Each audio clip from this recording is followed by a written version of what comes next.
सर्वार्थ साधिके शरण्ये त्र्यंबके गौरी नारायणी नमोस्तुते। श्री तुलसीदास जी के पद कमल बारहि बार मनाऊं गुण गाऊं सिया राम के। श्री हनुमत होहु सहाय सियावर राम चंद्र की जय। आइए श्री राम कथा सत्संग ऑनलाइन के इस पावन पटल में उपस्थित सभी विद्वज्जनों को सादर प्रणाम करती हूँ। सभी वक्तागणों को, सभी श्रोतागणों को, मातृशक्तियों को सादर प्रणाम। और इस लिंक के संचालक महोदय, एक तो शायद झाल भैया जी, पटेल भैया जी उपस्थित नहीं है, उनको भी मैं प्रणाम करती हूँ, आभार। और डॉक्टर लोकेश जी, जिनके द्वारा अभी मैं जुड़ पाई, तो मैं आपको भी सादर प्रणाम करती हूँ, आभार व्यक्त करती हूँ कि आपने मुझे यह समय प्रदान किया। और चूंकि नवरात्रि का यह पावन पर्व आज सप्तमी का पावन दिन है, उसकी आप सभी को बहुत बहुत बधाई। साथ में आज विशेष दिवस जुड़ जाता है कि आज 2 अक्टूबर है और हमारे राष्ट्रपिता महात्मा गांधी जी की पावन जयंती, साथ में हमारे देश के द्वितीय प्रधानमंत्री लाल बहादुर शास्त्री जी की पावन जयंती की आप सभी को मैं बहुत बहुत बधाई देती हूँ। मनुष्य का जीवन भक्ति के बिना उन कागज के फूलों की तरह है, जिनमें बहुरंगी आकर्षण तो बहुत होते हैं, लेकिन वास्तविक सुगंध और स्वाद का सर्वथा अभाव होता है। तृष्णा की दुष्पूर दौड़ जीव को हर पल दुखी देती है।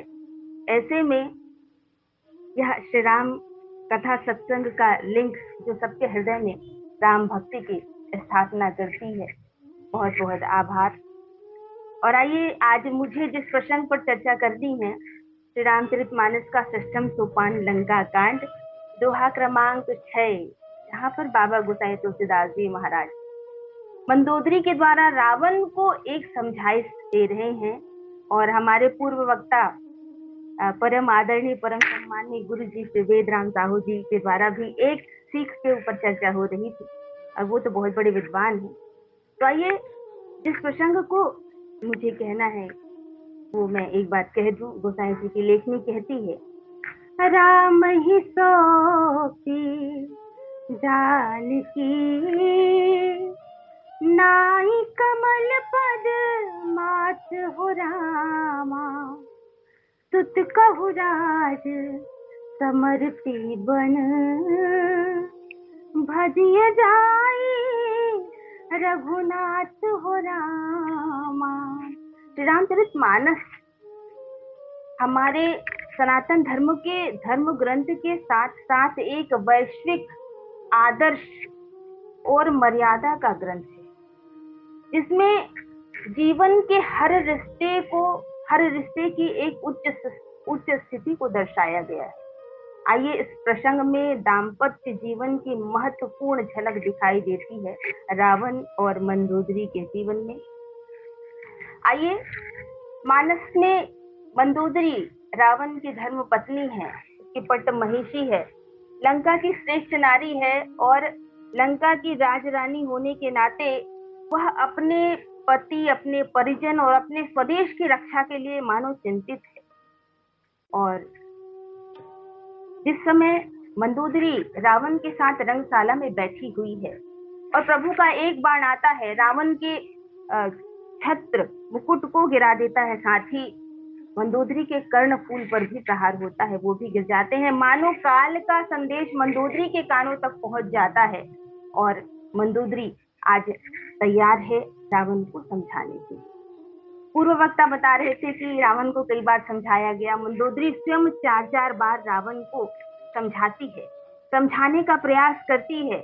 मंदोदरी देखती है कि विशाल समुद्र जिसको लांग पाना असंभव सा प्रतीत जान पड़ता है, लेकिन प्रभु श्री राम की पूरी सेना उसको पार कर लंका के भूमि पर पहुंचने वाली है, पहुंच गई है।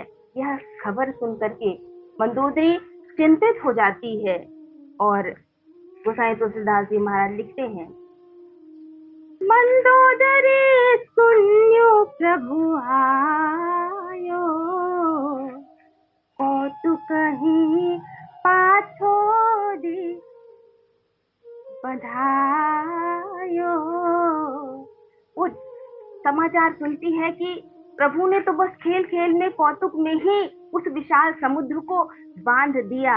और तब गोसाई तुलसीदास जी महाराज लिखते हैं, कर गही पति ही भवन निज आनी, बोली परम मनोहर पानी।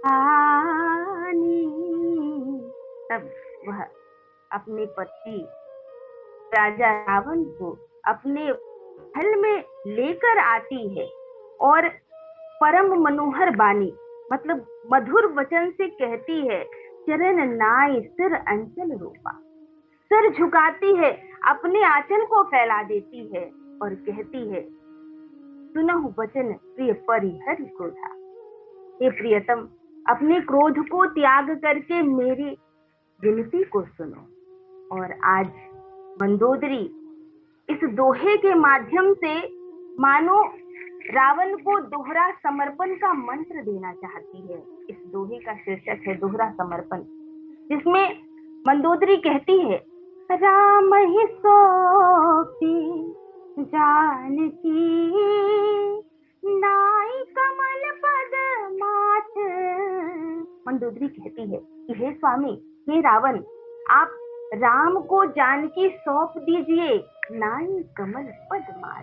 कहती है कि उनके शरण में जाकर के, शीश नवा करके आप राम को जानकी सौंप दीजिए।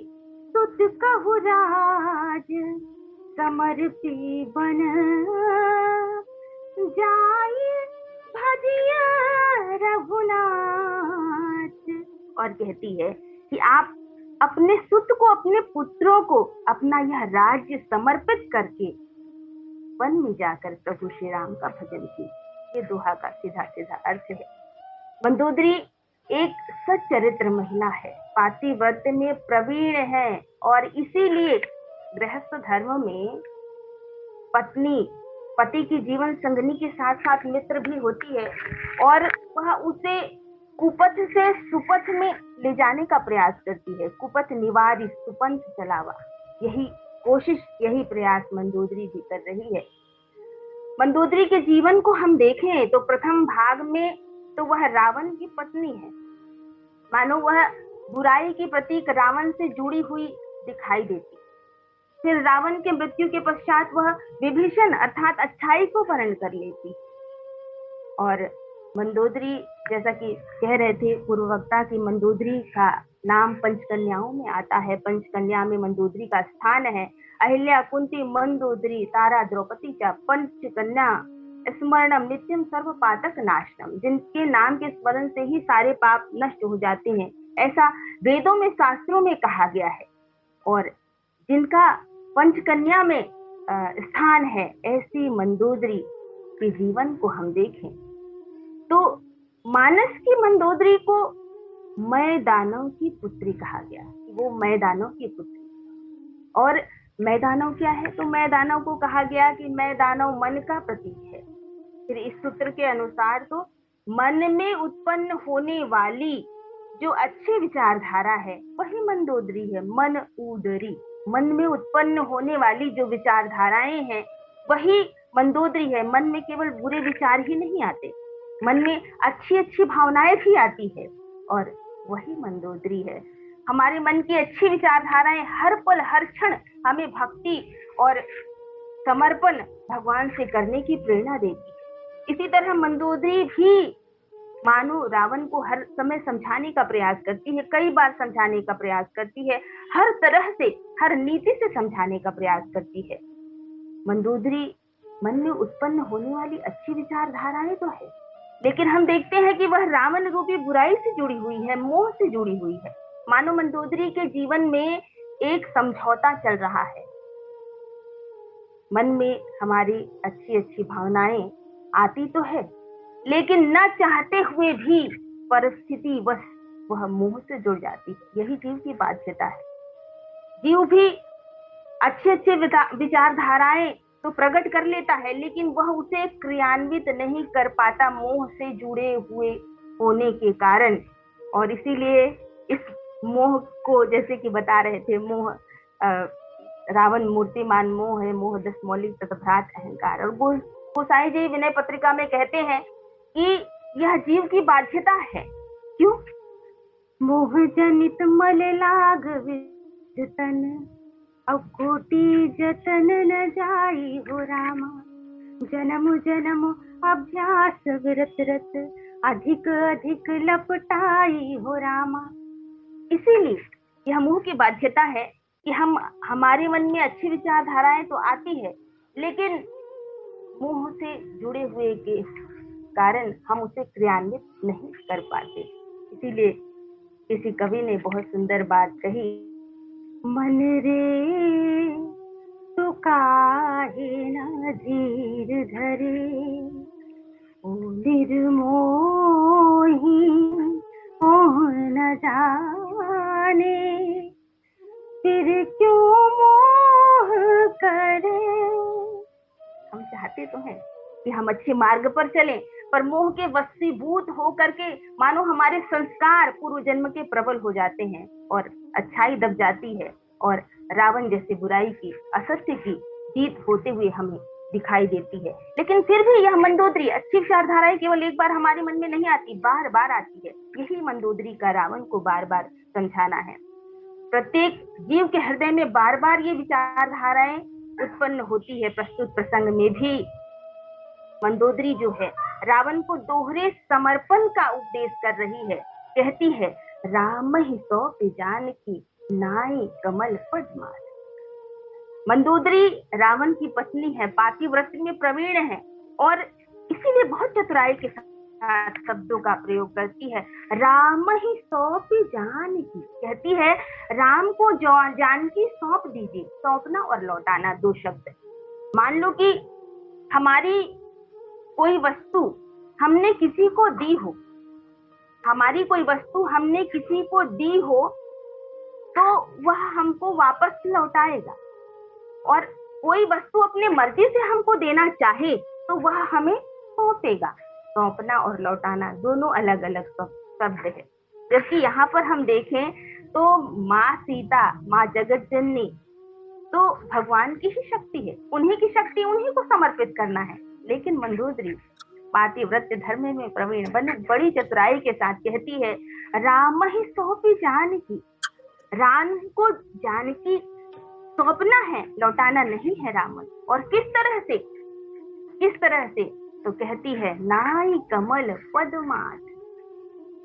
आप भगवान को समर्पित हो जाइए। समर्पण का मार्ग बताती है, और किस तरह समर्पण करना है तो वह बहुत सुंदर सा सूत्र देती है।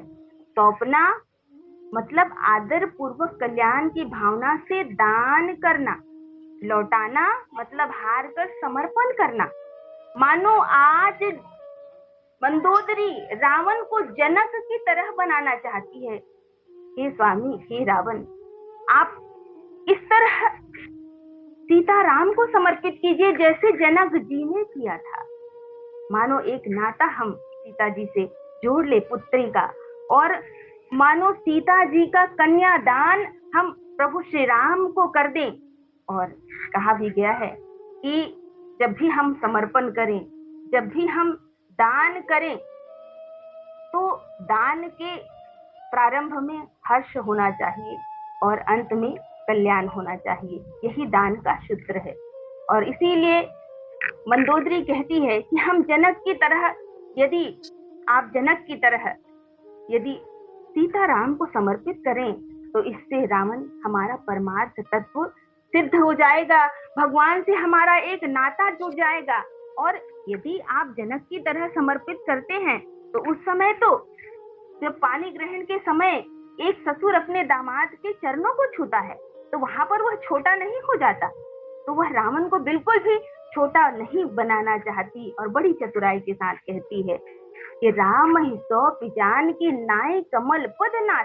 इस नाते, एक ससुर होने के नाते आप चरण कमलों को उनके छू करके समर्पित भाव से सीता राम को सौंपिए, कन्यादान कर दीजिए।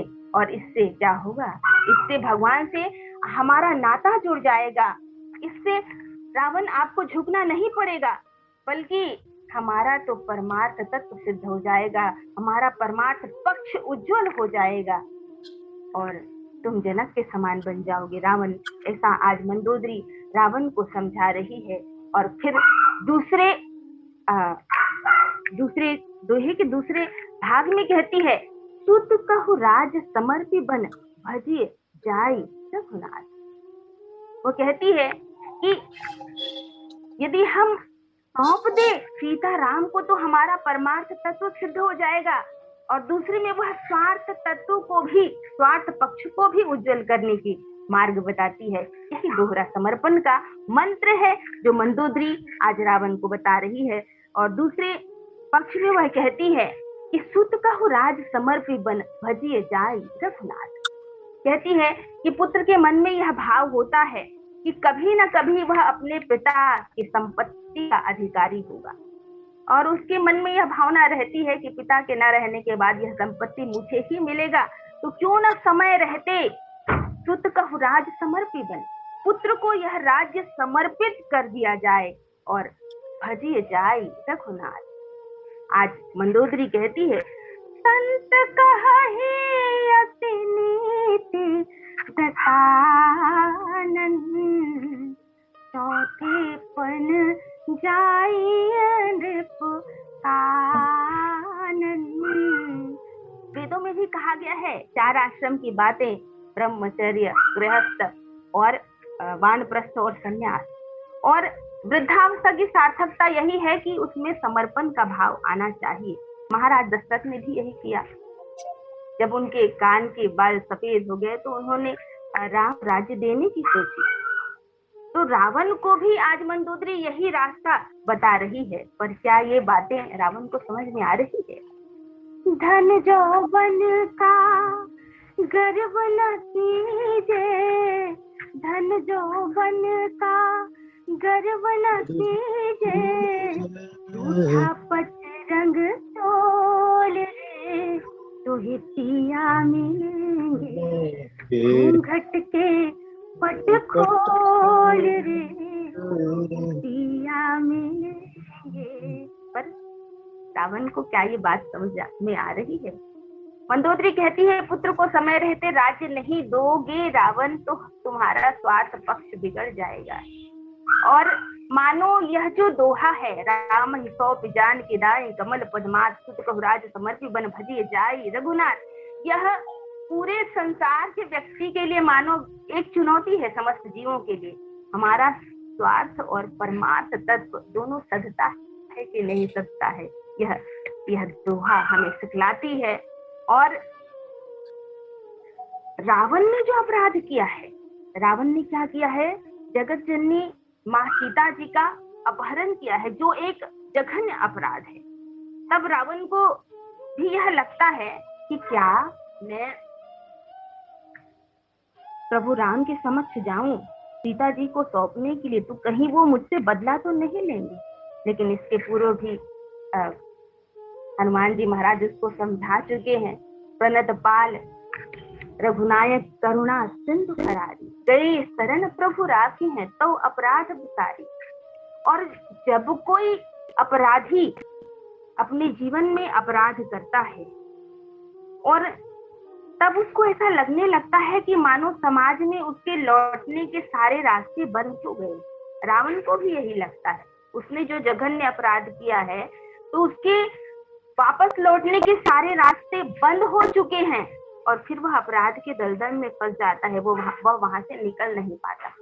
आज मंदोदरी रावण की पत्नी होने के नाते पातिव्रत्य धर्म का कितना सुंदर चतुराई से निर्वहन कर रही है। वह रावण को उस अपराध के, उस जघन्य अपराध के पाप से बचाना चाहती है और इसीलिए यह प्रायश्चित का मार्ग बताती है।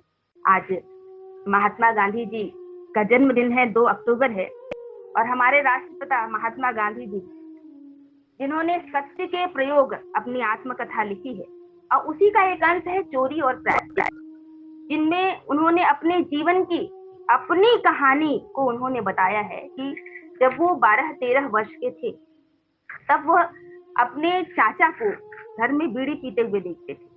बीड़ी पीते हुए देखते थे तो बीड़ी की धुआं जब उड़ती तो उनको ऐसा लगता कि हम भी ऐसे धुआं उड़ाएं, जैसे छुप छुप गाड़ी, रेलगाड़ी धुआं उड़ाती है, वैसे ये बीड़ी भी धुआं उड़ा रही। छोटा सा बच्चा, महात्मा गांधी जी छोटे थे तो उनको लगता था कि हम भी ऐसा धुआं उड़ाएं। और वो क्या करते हैं कि उसके चाचा जब वो बीड़ी को पीकर नीचे फेंक देते थे तो उसके जो टुकड़े हैं उसको उठाकर वो पकड़ लेते और बीड़ी पीना आरंभ कर दिए। बड़ा मजा आता। उसके जो भाई हैं, उसके चाचा के बेटे, वो दोनों वैसा ही काम करते। अब उन्हें पता न चला, धीरे धीरे उनको बीड़ी की लत लग गई, उन्हें ये बात पता नहीं चला। फिर वो क्या करने लगे, हर समय तो वो टुकड़ा उनको गिरा हुआ नहीं मिलता, तो उसके लिए उन्होंने अपने नौकर तक के पैसे उन्होंने चुराए, अपने घर के नौकर के पैसे चुराए, अपनी स्कूल की फीस उन्होंने नहीं भरी, क्लास में फेल हो गए, उन पैसों से खरीद कर वो बीड़ी पीते हैं। धीरे धीरे उनको ऐसा लगने लगा कि ये जो नशे की लत है उनको बुरी तरह जकड़ चुकी है। तब वह उनका और विकल्प ढूंढने लगे दूसरा। तो जो पटसन संडेवा काड़ी जेला हम कैसन संडेवा काड़ी जो जिसके बीच में होल रहता है, छेद रहती है, उसको लेकर के वो धुआं उड़ाने लगे। धुआं तो उड़ा लेकिन वो संतुष्टि उन्हें नहीं मिली जो बीड़ी से मिलती थी। फिर उन्होंने यहाँ तक बात पहुंच गई कि वो अपने बड़े भाई के हाथ के जो सोने के कड़े के टुकड़े थे उनको तक बेचकर उन्होंने बीड़ी पी। अब धीरे धीरे उनको ऐसा लगने लगा कि अब हम सबके सामने बीड़ी नहीं पी सकते। 12-13 से 14 वर्ष का बालक महात्मा गांधी, उनको ऐसा लगने लगा हम सबके सामने बीड़ी नहीं पी सकते, तो उनको पराधीनता का अनुभव होने लगा, अपराध बोध का अनुभव होने लगा। तो वो सोचते हैं कि अब इससे अच्छा तो हम ऐसे स्वतंत्रता से जी नहीं सकते और हमारी गलती ऐसी है कि किसी को बता नहीं सकते, तो हम इस जीवन को, उन्होंने आत्महत्या करने की सोची। वो और उसके चाचा के बेटे दोनों जाते हैं, आत्महत्या करने की सोचते हैं और भगवान शिव में जो फूल चढ़ाए धतूरे के बीज को खाने से व्यक्ति मर जाता है, वो ऐसा सुने रहते हैं। तो धतूरा के बीज को हाथों में पकड़े तो रहते हैं, कोशिश करते हैं, सुबह से शाम तक हो जाती है, पर वो धतूरा के बीज को खा नहीं पाते, बस 1, 2, 3 दाना खाए रहते हैं। अब वो सोचते हैं कि कहीं हम धतूरा के बीज को खा भी लें और ना मरे तो। और आत्महत्या करने की सोच लेना और उसको क्रियान्वित करना, इसमें बहुत बड़ा अंतर है। अब वो हिम्मत नहीं कर पाते उस बीज को खाने की, मुट्ठी में पकड़े तो रहते हैं लेकिन हिम्मत नहीं कर पाते, बस 2-3 बीज खाए रहते हैं, उससे उनको कुछ नहीं होता। वो वहीं पर जीवन और मृत्यु के बीच मानो संकल्प लेते हैं कि जीवन में मैंने जितनी भी गलतियां की सबको मैं स्वीकार करूंगा, सबका प्रायश्चित करूंगा, जा करके अपने पिता को कह दूंगा। उनके पिताजी का स्वास्थ्य खराब रहता है, वो वापस आते हैं, पिताजी बिस्तर में सोए हुए हैं, बार बार कमरे में जाते हैं, बार बार आते हैं, पर वो बता नहीं पाते अपनी गलतियों को, अपने अपराध। तब वो क्या करते हैं, एक पत्र में अपनी सारी गलतियां लिखते हैं और प्रण करते हैं कि आगे से वह ऐसी गलती नहीं करेंगे, और ये भी कहते हैं कि पिताजी मुझे आप मेरी इन गलतियों के लिए, मेरा अपराध तो अक्षम्य है, क्षमा करने के लायक नहीं है, लेकिन फिर भी आप जो भी सजा मुझे दें मुझे मंजूर है। उसके पत्र को पिताजी को वो पत्र देते हैं, पिताजी वहीं उस पत्र को पढ़ते हैं, महात्मा गांधी जी वहीं पर खड़े हैं। पिताजी अपने उस भाव से कि उसके पुत्र ने, उस मोहन करमचंद नाम के बालक ने अपनी गलती स्वीकार कर ली और फिर से जीवन में कभी गलती ना करने की कसम खाई है, प्रण ली है। यह भाव से उसके पिताजी की आंखों में अश्रु बहने लगते हैं, महात्मा गांधी जी भी रोने लगते हैं, और दोनों के अश्रु जो है महात्मा गांधी जी के सारे जो पाप हैं, सारे जो अपराध हैं चोरी के, उसको धो डालते हैं। और यहाँ पर ये चोरी और प्रायश्चित जो अंत है उसकी एक कहानी है उनके जीवन की। और यहाँ पर यही सीख मिलती है कि हम गलती तो कर लिए, लेकिन समाज में लौटने के रास्ते बंद नहीं होते। इसी तरह मंदोदरी भी रावण को समझा रही है कि आपने स्वामी जो अपराध किया है वो अक्षम्य है, लेकिन फिर भी यह रास्ता है दोहरा समर्पण का कि आप जनक के नाते इस तरह राम ही सौंपे जानकी, आप राम को जानकी सौंपे किस नाते, तो जनक की तरह एक पिता बनकर आप कन्यादान करिए। इससे नाई कमल पद माथा, आपको झुकना नहीं पड़ेगा, आपको दान करना पड़ेगा, हर्षित मन से आप दान करें तो अंत में कल्याण ही कल्याण होगा। ऐसा सुंदर समर्पण का मार्ग मंदोदरी आज रावण को बता रही है, और रावण को बताते हुए कहती है कि सुत कहुराज समर्पि बन भजिए जाय रघुनाथ। वो कहती है कि पुत्रों को भी राज्य समर्पित करना है और वन में जाकर भजन करना है, क्योंकि समर्पण का भाव जब हमारे भीतर अच्छी विचारधाराएं आती है, हमारी बुद्धि अच्छी अच्छी बातें सोचती है, तब प्रभु के प्रति समर्पण का भाव हमारे हृदय में प्रकट हो जाता है। और वही समर्पण की सीख आज मंदोदरी रावण को दे रही है। और इस तरह भी नहीं कहती मंदोदरी, रावण को इस तरह भी नहीं कहती, मंदोदरी यही कहती है कि उन्हीं की शक्ति उन्हीं को वापस करना है, उन्हीं की शक्ति उन्हीं को लौटाना है। लेकिन फिर भी मंदोदरी वहां पर कहती है कि राम ही सौंप जानकी, आप राम को जानकी सौंप दीजिए, और इससे आपका कोई घाटा नहीं है, क्योंकि जानकी जी हमारी तो नहीं है, आपकी नहीं है, वो तो सदा सदा से गिरा अरस जल भी समा कहियत भिन्न न भिन्न, वो तो सदा सदा से राम की है। स्वदीयम वस्तु गोविंदम तुझ में समर्पित, इस भाव के साथ आप समर्पण कीजिए। मेरा मुझ में कुछ नहीं, मेरा मुझ में कुछ नहीं, जो कुछ है सो तो तेरा तुझको सौंपता, तेरा तुझको सौंपता, क्या लागत है मोर। ऐसा सुंदर सीख आज इस प्रसंग के माध्यम से मंदोदरी रावण को दे रही है, समर्पण का मार्ग बताती है, वो भी कैसा समर्पण, दोहरे समर्पण का मार्ग बताती है। और राम कौन है, तो अभी हमने अपने पूर्व वक्ता आदरणीय गुरुजी वेदराम साहू जी से सुना कि विश्व रूप रघुवंश मन, वह जानती है कि प्रभु राम का स्वरूप कैसा है, विराट स्वरूप है, और रावण को वह कहती भी है, बातों में वो हर तरह से समझाती है, प्यार से समझाती है, फटकारती भी है, और वह यह कहती भी है कि तुम ही रघुपति अंतर कैसा, अलुखद्योत दिन करही कैसा। रावण समझिए, आप जुगनू के समान हैं, तो प्रभु तो सूर्य के समान।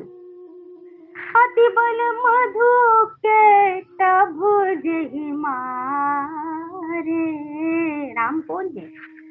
महावीर दिति सुत संहारे।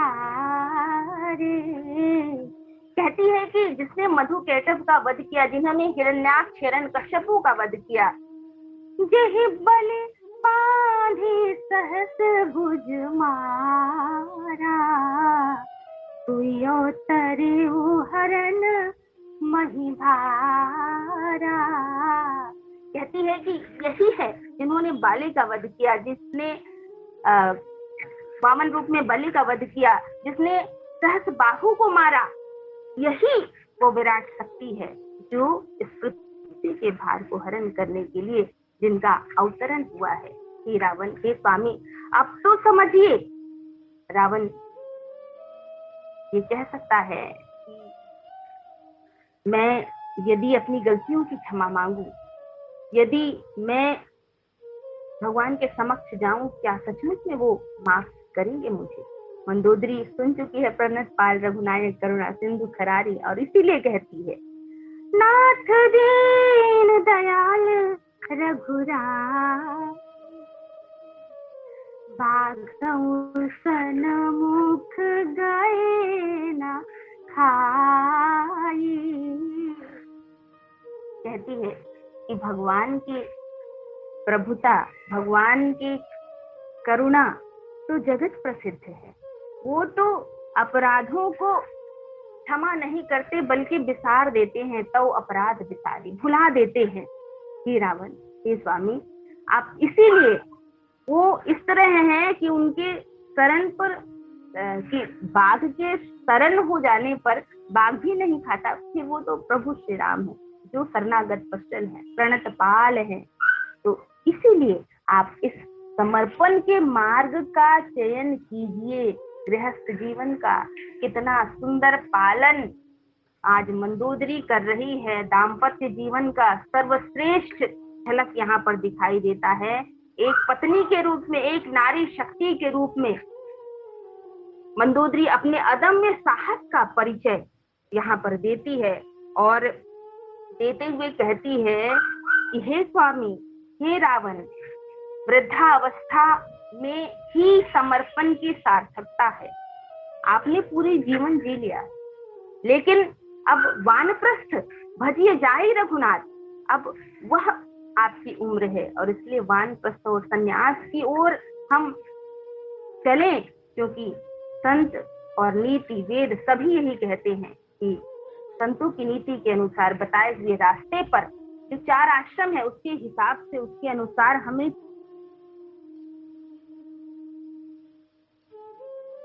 आज मंदोदरी रावण को बता रही है।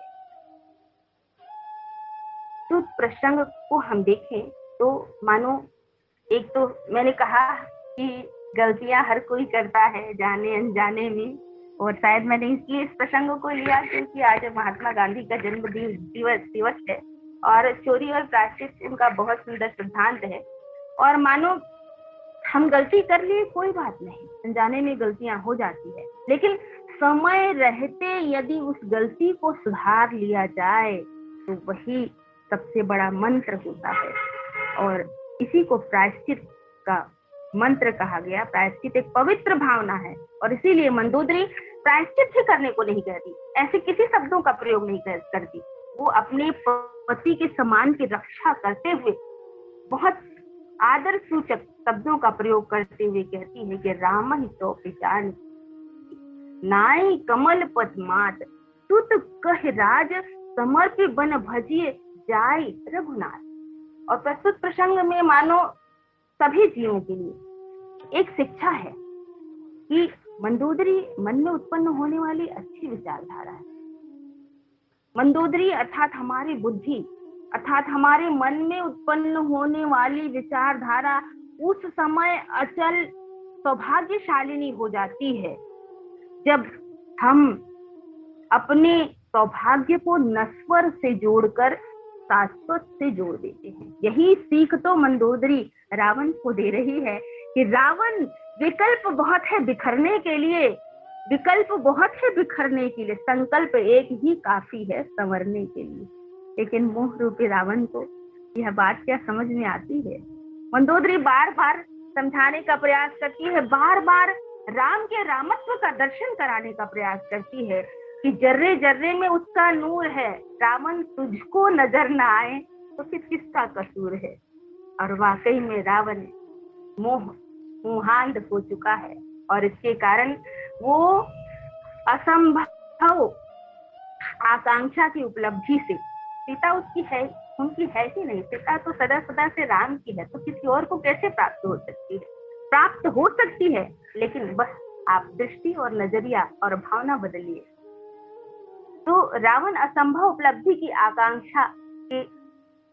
आकांक्षा से जो सहज संभव सुख जो मंदोदरी उसको दे रही थी, दोहरा समर्पण का सुंदर मंत्र, सुंदर नाता, जिससे उसका स्वार्थ और परमार्थ दोनों सध सकता था, दोनों सिद्ध हो सकता था, रावण अपने मोह के कारण और अपने अभिमान के कारण उस सुख को भी, सहज संभव सुख को भी खो देता है। आइए, मंदोदरी के जीवन की तरह हमारा भी जीवन है, हम सबके जीवन में भी अच्छी विचारधाराएं तो बार बार आती है, पर शायद हम भी मोह से ग्रसित होने के कारण उसको क्रियान्वित नहीं कर पाते। आइए, शक्ति नवरात्रि का यह पावन पर्व की आप सबको पुनः पुनः बधाई देते हुए आप सबके चरणों में मैं पुनः पुनः सादर प्रणाम करती हूँ। बहुत बहुत आभार संचालक महोदय को, श्री राम कथा सत्संग के ऑनलाइन पटल को, और इसी के साथ मैं वाणी को विराम करती हूँ।